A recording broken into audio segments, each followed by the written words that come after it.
Assalamualaikum warahmatullahi wabarakatuh. Sebelumnya perkenalkan, nama saya Muhammad Iksan Ramdhani dari kelas Tadris Biologi C semester 4. Di sini saya akan mencoba memaparkan mengenai zakat. Baik, langsung saja. Definisi dari zakat sendiri. Jika zakat ditinjau dari sisi bahasa Arab, memiliki beberapa makna, diantaranya berkembang, berkah, banyaknya kebaikan, menyucikan, dan memuji. Sedangkan dalam istilah fikih, zakat memiliki arti sejumlah harta tertentu yang diambil dari harta tertentu dan wajib diserahkan kepada golongan tertentu atau biasa yang disebut dengan mustahikin. Adapun sejarah dari zakat sendiri, terjadi perbedaan pendapat di kalangan ulama tentang kapan zakat diwajibkan. Di dalam kitab Hasyiah Al-Jamal dijelaskan bahwa zakat mal mulai diwajibkan di bulan Sya'ban tahun kedua Hijriah bersama dengan zakat fitri. Ada yang berpendapat bahwa zakat diwajibkan sebelum baginda Nabi hijrah ke Madinah. Namun, menurut pendapat yang masyhur di kalangan para pakar hadis, zakat mal diwajibkan pada bulan Syawal tahun kedua Hijriah, sedangkan zakat fitri diwajibkan 2 hari sebelum hari raya Idul Fitri setelah diwajibkannya puasa Ramadan. Kemudian selanjutnya yaitu hikmah zakat. Tidak diragukan lagi betapa besar hikmah di balik kewajiban membayar zakat. Hikmahnya begitu tampak jelas bagi siapapun yang mau merenungkannya. Di antara hikmah zakat yang paling nampak jelas adalah mengatasi kemiskinan atau membantu orang-orang miskin. Di dalam kitab Syekh Yaqut An-Nafis bin Madhab Idris, Habib Muhammad bin Ahmad bin Umar Asy-Syaitiri menjelaskan sebagian dari hikmah di balik kewajiban zakat, yang artinya, adapun hikmah zakat maka sudah diketahui dan tampak jelas dan semakin tampak di masa sekarang, termasuk dampak positif dari zakat akan terjalin kasih sayang dan saling mengasihi.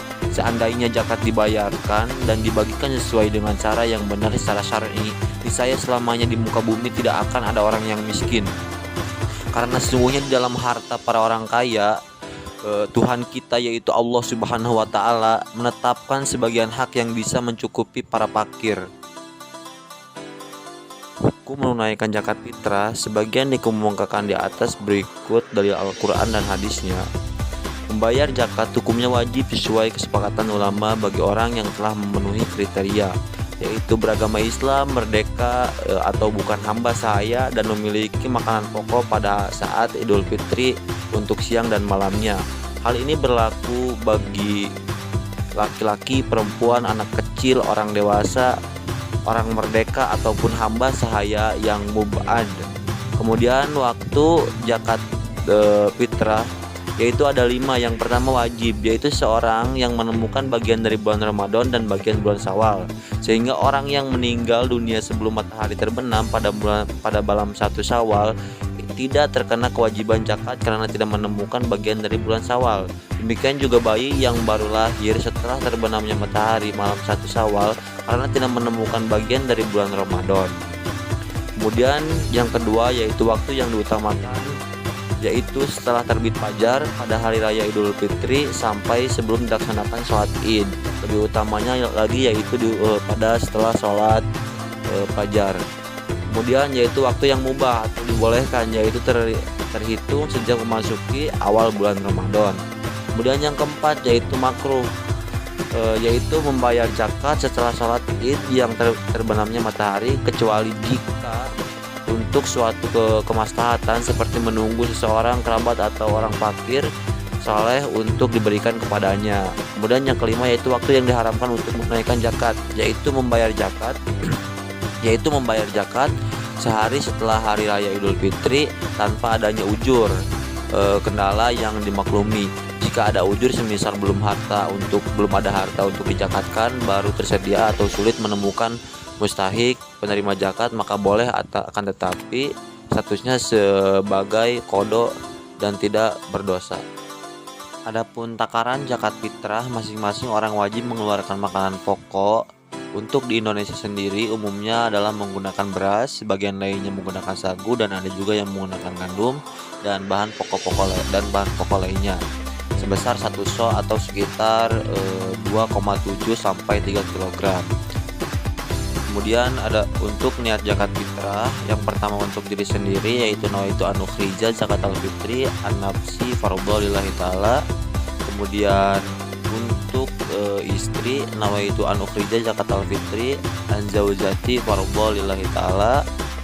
Adapun untuk anak laki-laki, nawaitu an ukhrija zakatal fitri an walidi, disebutkan siapa namanya.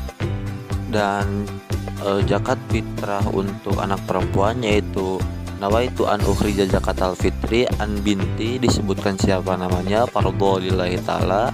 Kemudian niat zakat fitri untuk diri sendiri dan keluarga, nawaitu an ukhrija zakatal fitri anni wa an jami'il matal zama jamuni nafaqatuhum syara'an fardhu lillahi ta'ala.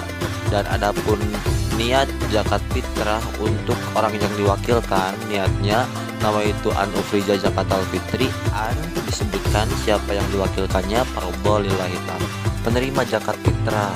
Zakat fitrah didistribusikan kepada salah satu dari 8 golongan penerima atau mustahik yang sudah ditetapkan dalam Islam, yaitu fakir, miskin, amil atau petugas zakat, mu'alaf, orang yang baru masuk Islam, budak, kemudian orang yang terlilit hutang, orang yang sedang dalam jalan Allah, dan orang yang sedang dalam perjalanan jauh yang bukan maksiat.